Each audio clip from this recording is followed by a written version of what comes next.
Well, hello and welcome to my world, folks. Welcome to Talk Leadership with Cedrick. You know, everybody needs a little TLC, and I am Cedrick LaFleur, your host, and I'm excited to be back with you for another episode of Talk Leadership with Cedrick. You know, TLC is where we focus on leadership and personal growth with business leaders, educators, and local thought leaders. Our goal is to introduce our audience to leaders who are making an impact with innovative ideas. The law of contribution says growing yourself enables you to grow others. See, you can't give what you don't have. So first, you must grow yourself in order to grow others. Now, we believe at TLC that outstanding leaders like yourself will help us to help others. So tonight, folks, we have another dynamic leader for you lined up. And, you know, every week I like to do a proper introduction of my guest. So let me do another proper introduction. So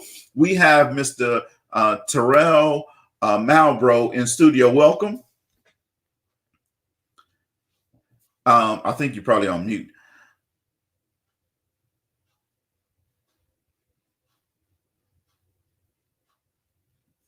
So while he's doing that, I'm gonna go ahead and read his bio. So Brandon Terrell Malbrough Sr. has been happily married to Hope Singleton since 2001. They have 6 children: Brandon Jr., Hunter, Jocelyn, Broderick. Now I know Broderick, Jonathan, and a beloved son, Hayden Art. They are a resident of Westlake, Louisiana. Brandon attended Greater St. Mary. He attends Greater St. Mary Baptist Church and has been a member of the Prince Hall Masonic Lodge since 1994.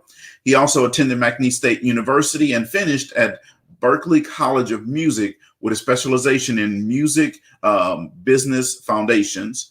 He's also received marketing certifications from the University of Pennsylvania, Wharton School of Business. He is also a certified life coach with an emphasis on confidence and mindset development. He is the owner of Malbrough's Transportation and Gosport Media. Terrell is a licensed insurance agent in the states of Texas, Louisiana, Mississippi, and Arkansas, and he is also a published author. His lifelong vision is to empower communities with educating them on financial literacy and teaching them the importance of mindset, spiritual development, and generational wealth. Man, we're going to dive right into that tonight. So welcome, Mr. Malbrough, to the show again. Yeah, you know, I can't hear you.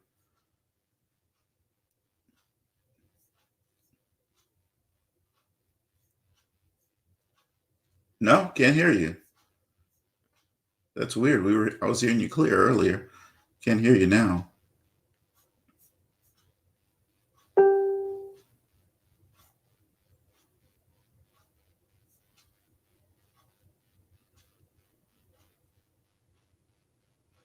No, still can't hear you.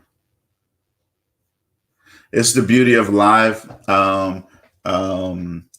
media, folks. We were talking right before the show, and we were hearing each other perfectly well. And the minute we go live, we can't hear each other. But we're gonna get it taken care of. Just stand still with us, folks, while we get that technicality taken care of. But we're talking with Mr.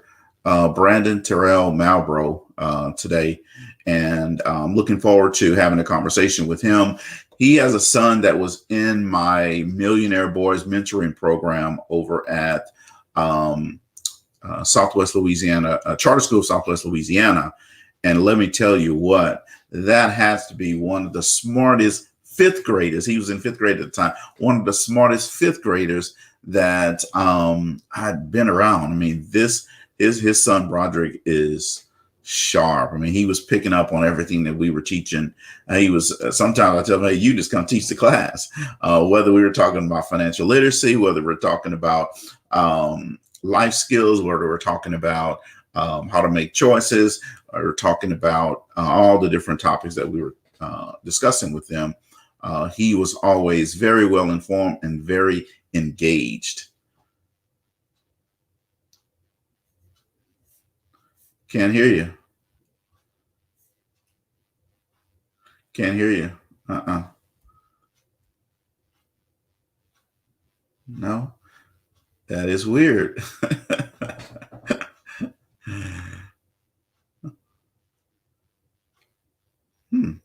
Why don't you do this? Why don't you disconnect and come back in?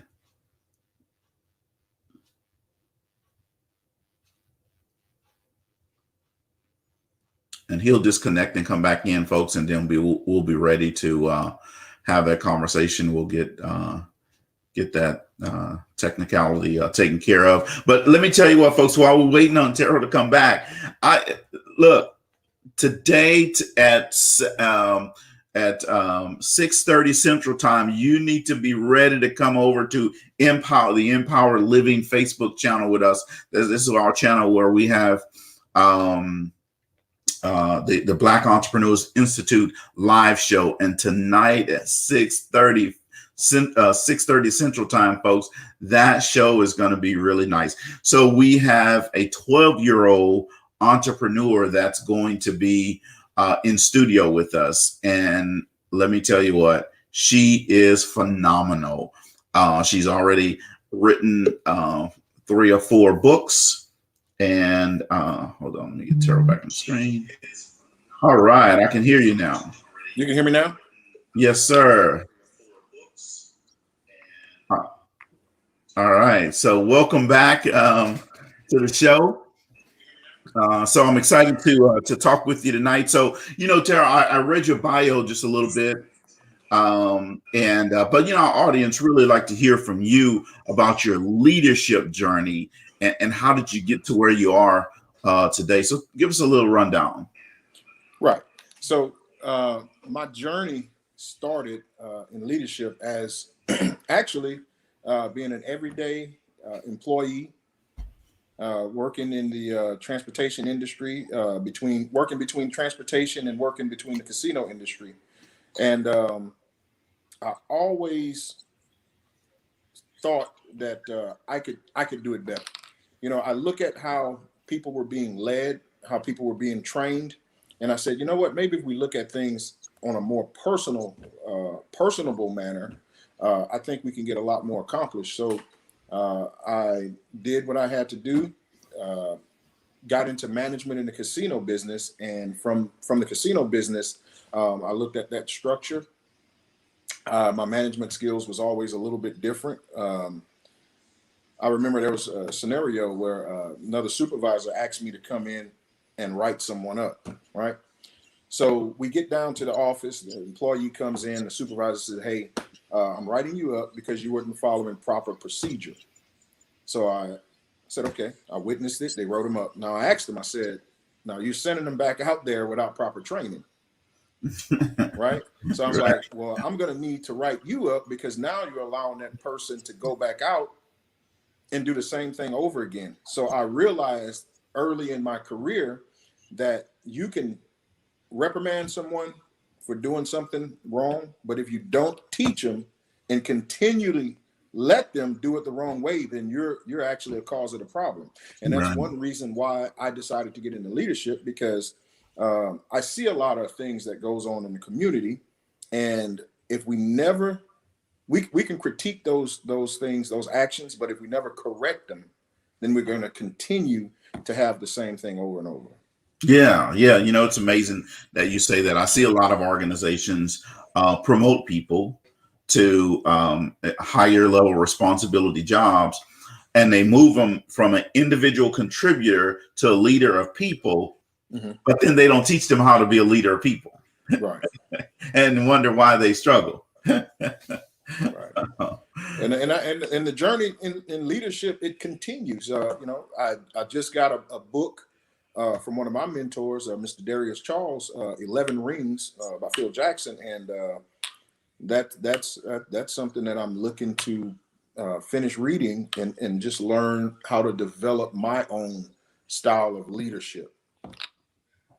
Okay. All right. Awesome. So, I know you are a serial entrepreneur. And I know that your wife's an entrepreneur. In fact, you guys are just here in Houston, so help us understand your business. What's your business niche and your target audience? Okay. Well, like you said, I'm a serial entrepreneur, and we currently have more than one business. We have Malbrough Transport. It's a chemical trucking business. So that's more of a business to business. There's not really any interactions with consumers on that business.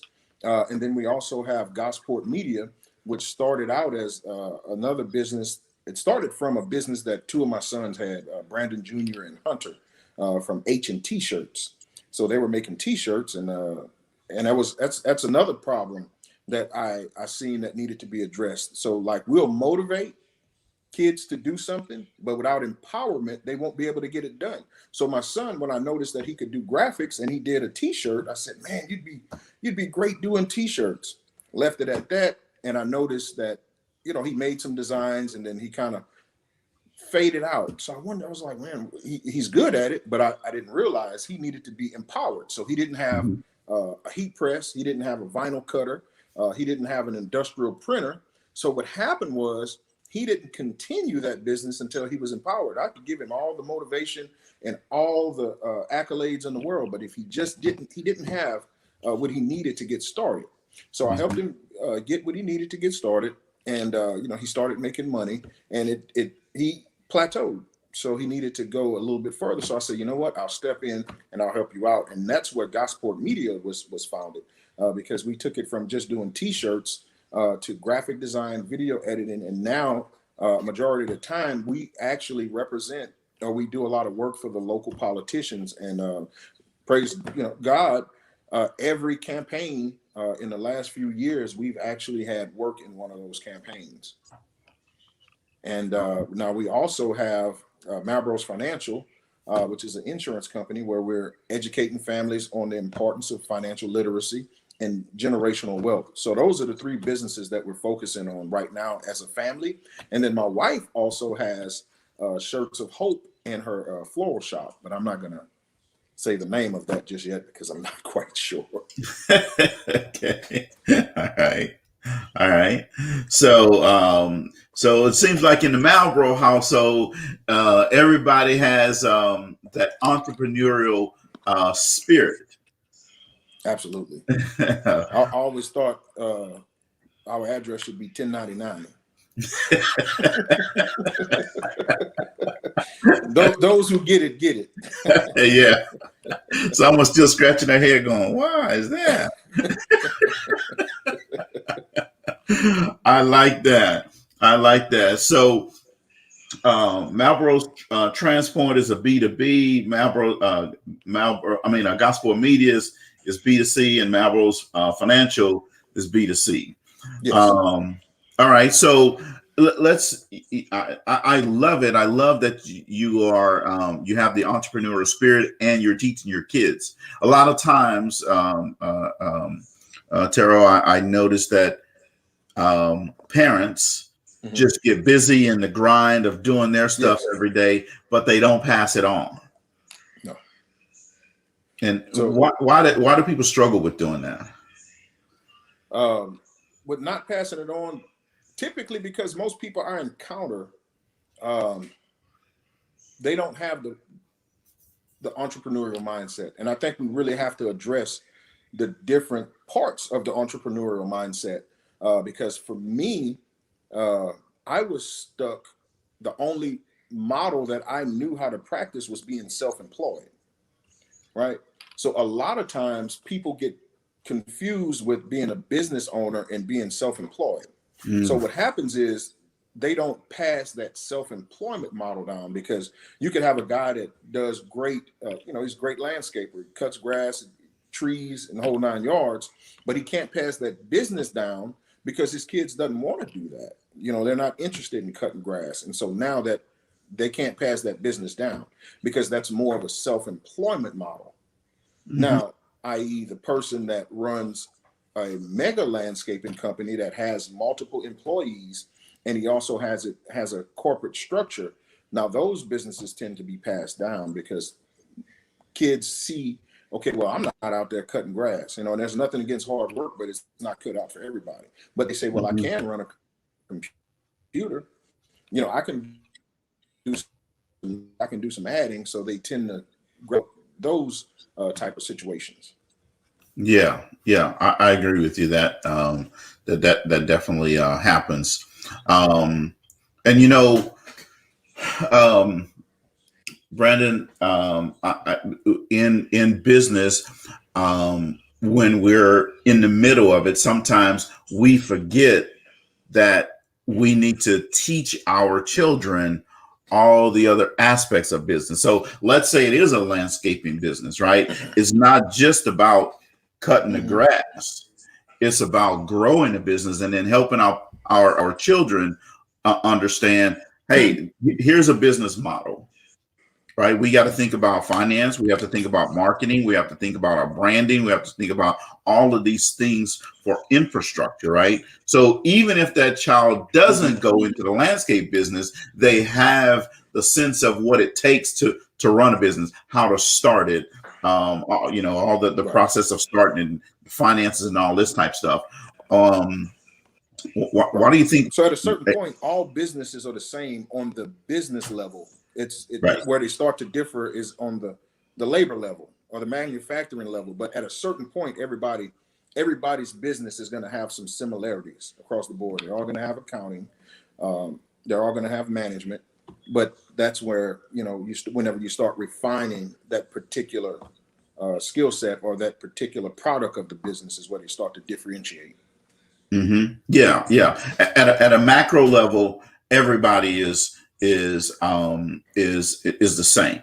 Yes. And when you get into the micro level, that's where the differences come in, because you may be McDonald's or you may be, a pharmaceutical company, right? Mm-hmm. But those are the things that we need, the foundation and the fundamentals that we need to be passing down to our children. And I'm going to hone in particularly in the Black and brown neighborhoods. We don't do a good job of teaching those fundamentals.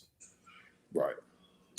So when we think about the next step of this, and I'm gonna get back to your business here in a little bit, but when we go to the next step of this is in your Malbrough's Financial.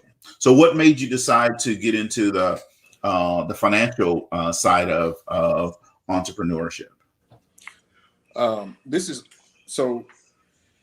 It's kind of a long story. I'm gonna give you the short, long part of it, if that makes any sense.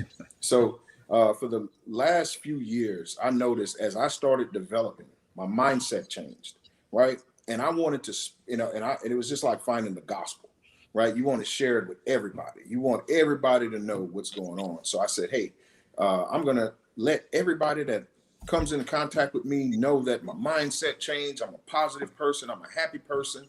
And so I started sharing a lot of positive quotes, a lot of positive messages.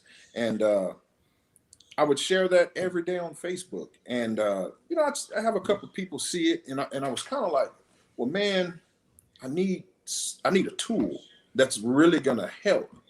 And it kind of goes back to an interview I seen with I'm not sure if you're familiar with Ike Coda, Reverend Ike.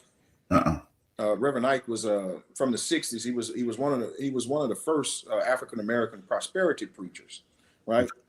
Back in the '60s and '70s, he ran a multi-million-dollar congregation, and he was at a rally in Chicago, and he was met by a Black militant, and they asked him.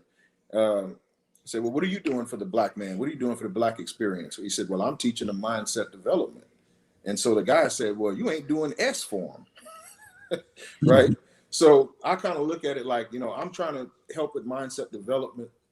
And I think I really needed a tool. So I started looking at some of the biggest problems in the Black community, in the community that I came from, in the community that I was living in at the time. And I noticed that we had a lot of issues with not leaving behind generational wealth. And we also had a lot of issues with funerals, right? Every time you turn around, it was a GoFundMe page. Every time you turn around, it was a fish fry or a barbecue dinner. They're selling red beans. And I realized, I said, man, we really need to do something about that. And so I started looking at how can I help? And I realized life insurance. This is something that everybody needs. I'm not sure about you, Cedrick, but I may die someday, right? So I'm not sure if you planning on doing it or not, but I know that it's probably going to happen to me. So, I want to make sure that my family's protected, and I want to make sure that my family can properly protect their family. So, I got into that. So now that's kind of more or less not a business, but a crusade.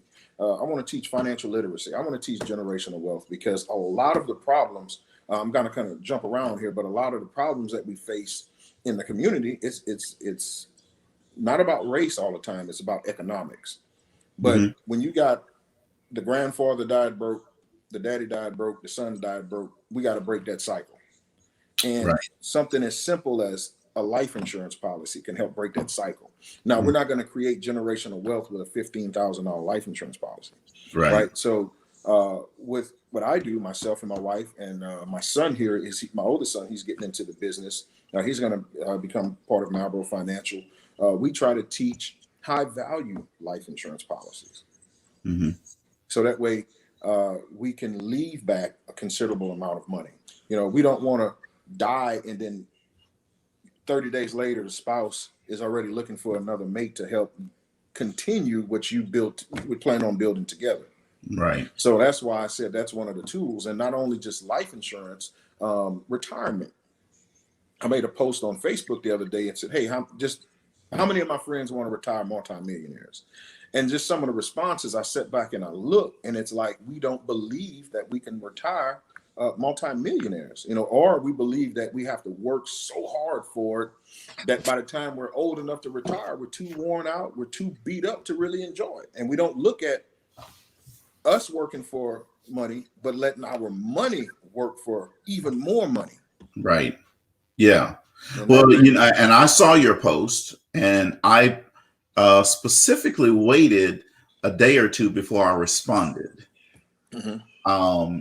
Intentional, because I also was watching to see what people were commenting on that particular post, because I know what my mindset is, and I know that what my mindset has always been.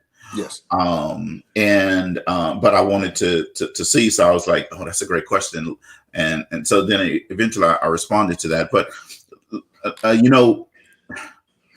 that question right there is something that you could actually build a whole conference around.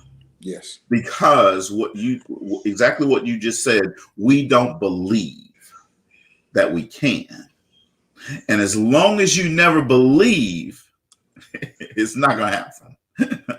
That's right. You know that old saying, whether you think you can or you think you can't, you're absolutely right. Absolutely. Yeah. And we have to change that belief system within ourselves and in our community, so that, because the way I look at it is like this. Let's say you say, well, I want to get $1 million, but you end up with 600,000, or you end up with 400,000, or you end up with just 100,000. Is that better than where you were before? Absolutely. Yes. Absolutely. And go ahead. And that's one of the things we don't realize. We don't think of building wealth. So we think of building wealth as working for it, going out and working every day for it. We really don't think of, sitting back and letting it build. For instance, we set up our oldest son on a retirement plan. And one of the hypothetical scenarios was a mutual fund getting a special 9% return over the next 45 years would net him $10.6 million at retirement. Yeah. People don't realize you can let that money work for, you send it out and let it come back and bring more soldiers in. Absolutely. Exponential growth. So, and this is that's the value of time and compound interest. And that's what we're trying to tell people. That is a beautiful. No, go ahead. No, compound interest, that is a beautiful concept. Absolutely. Absolutely. So I put up on the screen, and this ties right into what we're talking about. And Shopify closed today at 1509. Now, a lot of people that have come to my workshops around financial literacy and investing know about Shopify, and because I talk about it a lot. And if I go back to March of last year, right when everything shut down for COVID, I had already been telling people to go get Shopify stock, and it had risen up to like $700 a share. At COVID, it dropped. It went to 900, then it dropped at the end of March to $300 a share. I think it's like 311 or something. And I went on social media and I told people, go buy it. It's because the whole market dropped, right? So when the whole market drops, you understand then that it's not that one company that's going bad. It's the whole market is down. So it's going to recover. And since 1926, every time the market has crashed, it's always recovered and recovered higher than it was before the crash. So that's a good historical record for you. So last year in March, it dropped to 300. Today, and by May, it already come back up to 700. Today, it closed at 1509. Now, imagine if you bought just one share at $300. Talking about explosive growth, exponential growth, compound interest on your money. That's it right there. That's it. No? So I love this concept of teaching our children financial literacy, and then also making sure that we start believing it. And then you don't have to start with a lot of money if you're investing all consistently. Yes. See, that's the other thing, that the misbelief that we have. Go ahead. Right, the consistency. And so not only that, the generational wealth investing. So I'm taking it a step further. So because we tend to take advice, but sometimes we don't really receive what somebody's telling us. You know, we're real sticklers for people that's certified to tell us. So right now, I kind of set back a little bit. I don't make any more. I don't give any more financial investing advice simply because I'm applying to FINRA to get my securities license. So once I'm licensed, so when I hit the ground running in our communities, they best believe that, hey, this is somebody that knows what he's talking about. He's certified, and he's going to lead us by the hand, step by step, and start showing brothers and sisters how they can retire multimillionaires, or how they can get their kids to retire multimillionaires.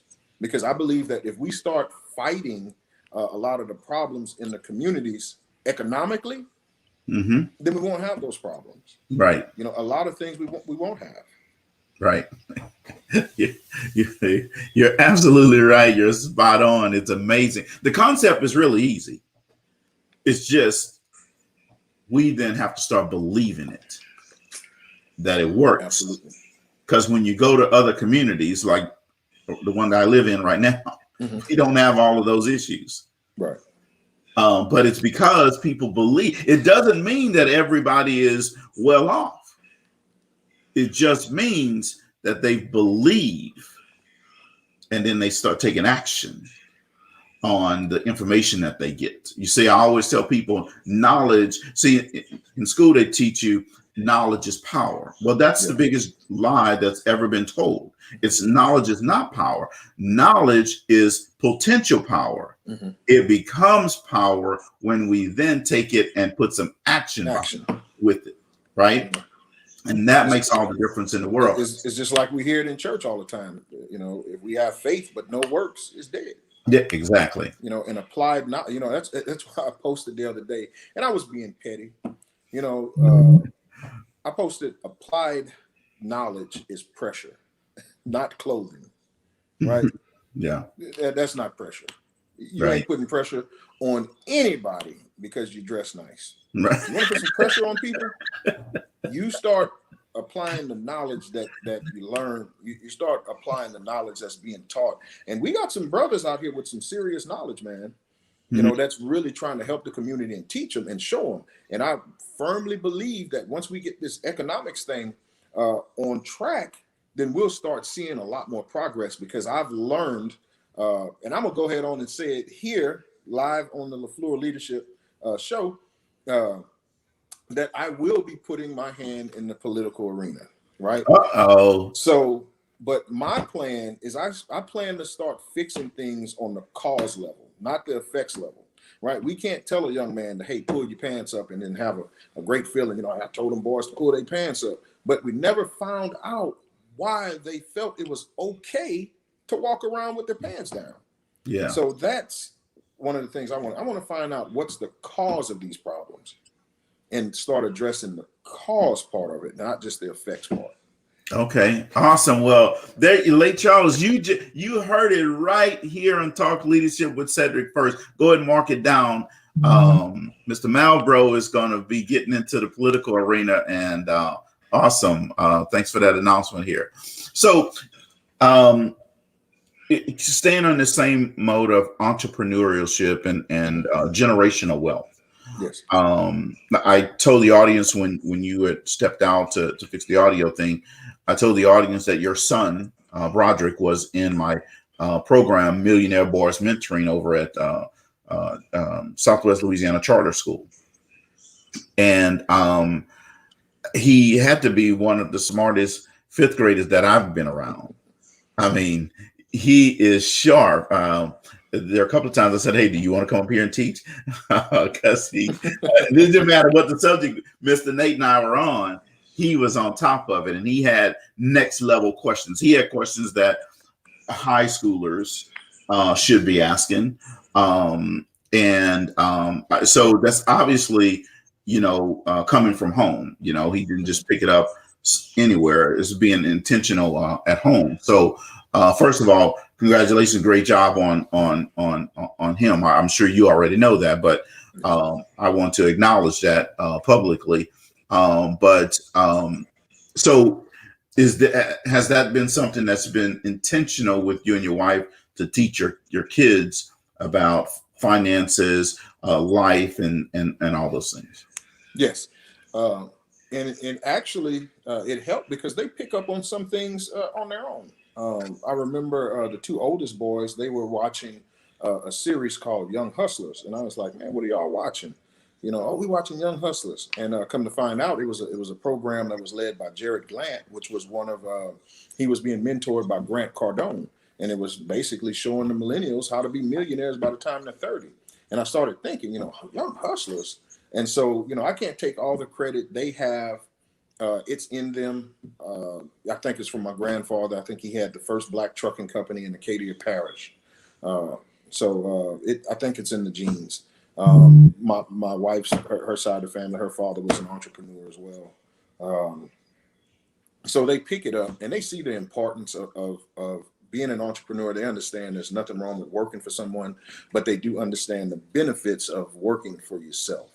Our daughter, she's 14 and she's calling wholesale suppliers, ordering iPods, and selling those. I believe she just got a shipment of 24 of them in and sold 6 to 10 the first day it came in. Okay. All right.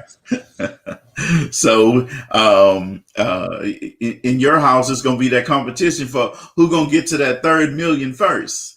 That's right. That's right. And it's not about the money. They understand that it's not just about the money. It's about the options, right? Because right. I don't know if you've ever been in so I'm going to just say, when I was raised, I was poor. We was just PO, couldn't afford the OR.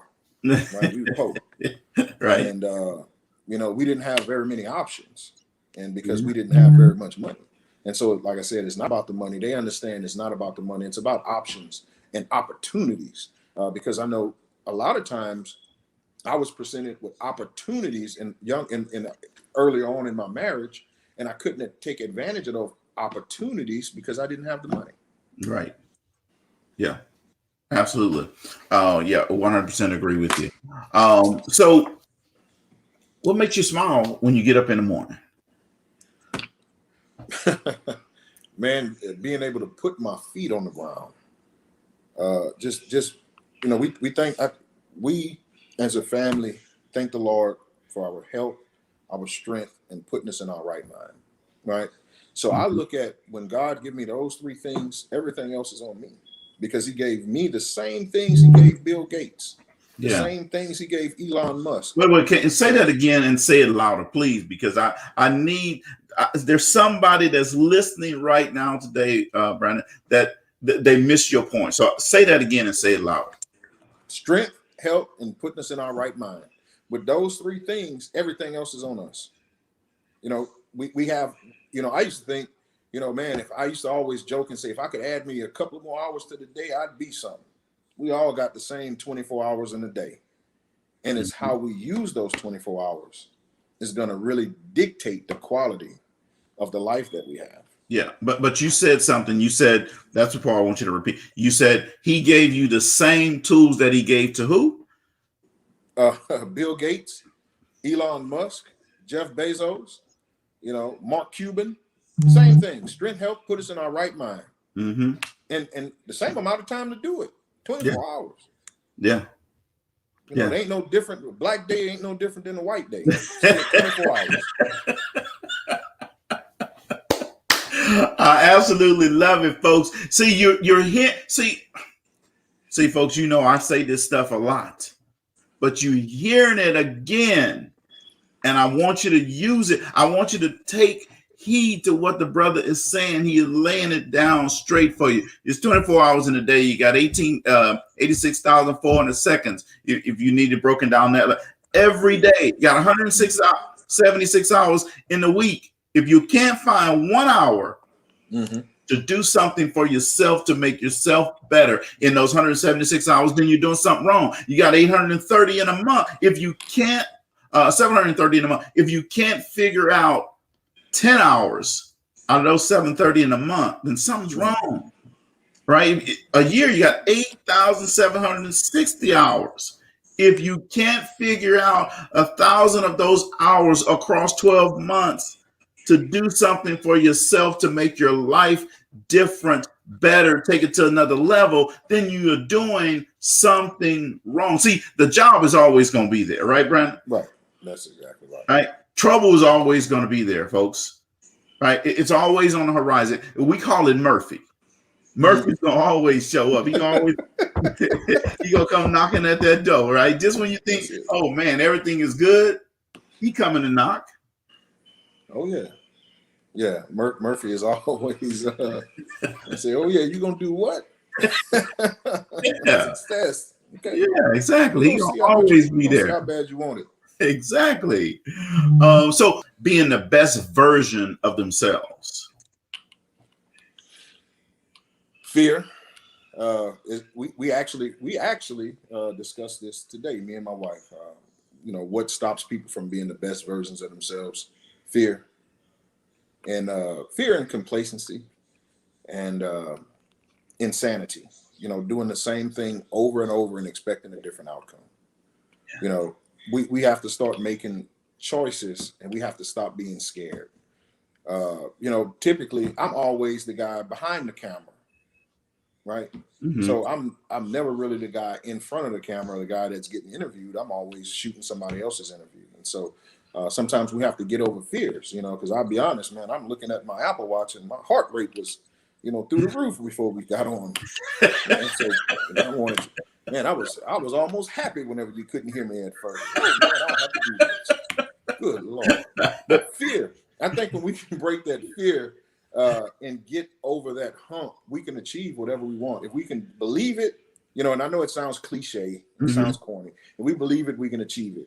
And if we can get over that fear, then I think that would get us over the hump and then stop being so complacent, doing the same things over and over and over. Yeah. You know, like I say every day, and I tell, and my wife beats me up about it. And you know, there's certain food choices that I make, you know, so you stop making those choices, you won't have the problem. You won't reap the benefit of those food choices. Well, that's, you know what, Brandon Hayes, here's the way I see that. Everybody's going to have one weakness.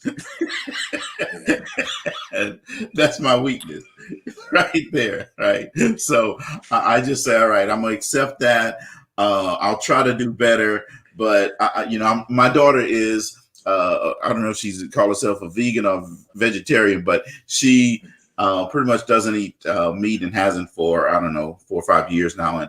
And but I always tell her, I love it, baby. You keep doing your thing. And I'm just not going to live on carrots and bean sprouts.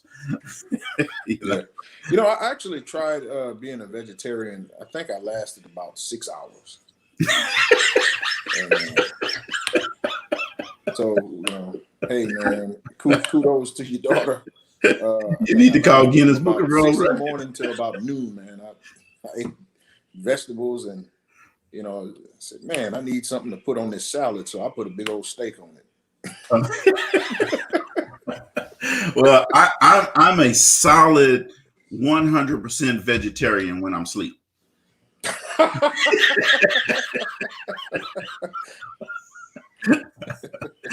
So, same here.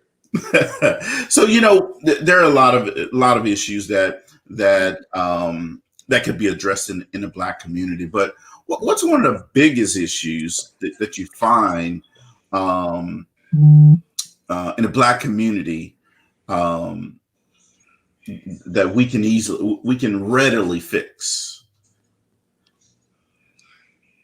I would say mindset, right? We need to stop finding, you know, everything that we don't understand is not a scam. Yeah. Information is not our enemy, right?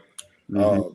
I believe if we start fixing the mindset and start thinking a little bit different, I think that would really solve a lot of the problems, because we really don't believe. You know, just look at social media. You look at how people conduct themselves. We have to start believing that we can achieve and accomplish basically whatever we put our minds to.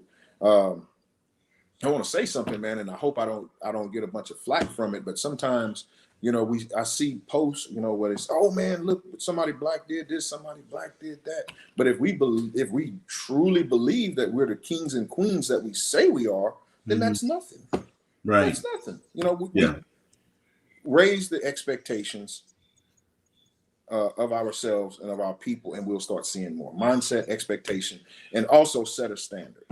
We need to start setting standards on our lives, standards on our way of living, standards on our education, standards on our economics, our finances, spirituality. And when we start setting standards and say, hey, we're not going to go below the standard that we set, then we'll all start coming together, because now we're going to start moving in unison, and we're going to see that, hey, this brother set a standard, I'm going to set a standard. You know, we have to start setting standards, mindset, and expectations. Yeah. And, you know, it's amazing that you say that. I love that you said that. It reminds me of some of the things my grandfather used to tell me, that his generation and before, they all had beliefs that they wanted something better in their lives, and they wanted to change the future of their families. But they believed it, and then they worked hard to do it. Some of them, you know, some of them did it, or they did it to the level that they could. Yes, right. I agree with that. I think though that we've lost that. Now I'm talking holistically, and people can come after me if they want to. I don't care. It doesn't bother me. But holistically, in the Black community, we've lost that spirit of, like you said, set the standard. And then the other thing is, don't lower the standard so we can, you see too many people lower their goal because they didn't hit it. No, keep the goal the same, change the plan. That's it. Right. So I love that you said that. And that was really part of what we wanted our message to be for young boys in the Millionaire Boys Mentoring Program. It's about mindset, first of all. Believing that you can. Yes. And then once you can believe, everything else starts to happen for you. You're right. Yeah, we definitely have to believe. And then we also, you know, have to start expanding and seeing something different. I think I shared a story with you about, I went to a graduation party, and I showed up in my my Porsche, right? Mm-hmm. And back then, and next thing you know, here come the little kids. They all like the the fancy sports cars and stuff. And one of the kids, I got out, and one of the kids was like, "Man, you drive a Porsche?" I was like, "Yep." And I'm talking to him, walking away. He said, "Well, I'm gonna get me a Porsche one day." And so now I'm interested. I said, how are you gonna get that Porsche? And he said, "Man, I'm gonna be a football player." And the other guy responds, "I'm gonna get me one too." I said, "Well, what are you gonna do to get it?" "I'm gonna be a basketball player." And I appreciated that they understood that they have to do something to get it. But why all the time is it sports and entertainment? Right. I didn't hear I'm gonna be a businessman or an entrepreneur. Yeah. But kudos to them for knowing that they want to get it and that they have a plan to get it. But why is it always entertainment and sports? Yeah. Yeah. Well, one of the reasons is because we don't do enough in our communities teaching entrepreneurship.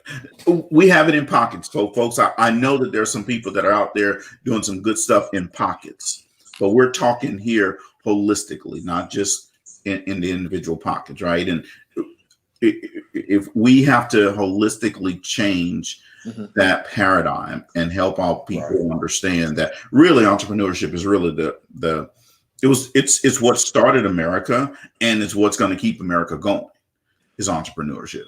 Right, you're right. And it's funny that you mentioned paradigm, and I tell my wife all the time that I'm stuck I get stuck in a particular time paradigm. If I don't keep my word, especially in the mornings, if I set that alarm at 4:45, right? And if I don't get up at 4:45, if I hit that snooze button, I get up 30 minutes later, my day just goes bananas. It just goes haywire. Everything else in my day is thrown off. And I don't mean by 15 minutes, I mean by hours. And I notice, and that's a paradigm because a lot of people they don't understand what it is, the importance of having a paradigm shift. So when you start changing the universe and start changing the way things operate around you, then you'll start seeing a difference. But until you realize that you get caught in a paradigm, man, it'll throw you won't know what's going on. Absolutely. And I notice, man, that's one time. Ooh, man. Yes, absolutely. I'll tell you what, man, this time has like flown by. It's amazing how time passes. So we have like a minute and a half left before we close out the show. But I want to ask you. So if people wanted to reach out to you and get in contact with you for any of your business or just have a conversation with you around some of the concepts you talked about this evening, how do they do that? Well, it's scrolling right here on the screen. You can reach me at Brandon Malbrough, Brandon T. Malbrough on Facebook, or my business contact number is 340-4410. It's a new number. Forgive me if I didn't say it right, but I don't hardly call myself.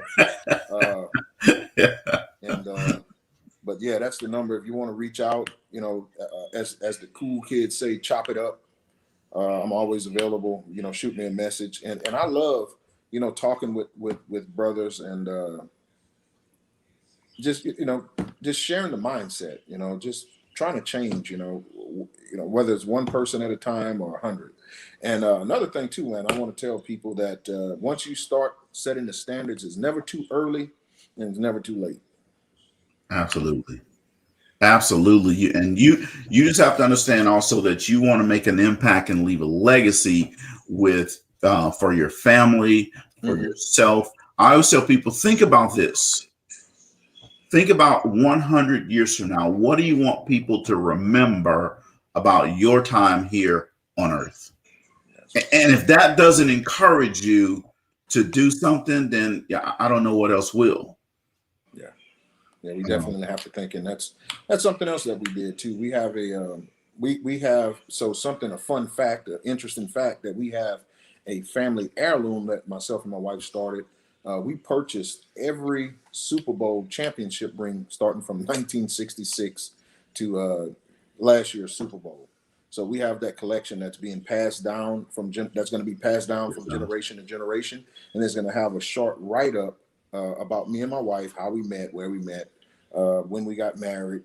So that way, when they pass that down, they'll know what their great grandfather and grandmother looked like, or their great descendants or relatives look like. So that's something that we're doing, to kind of. Awesome.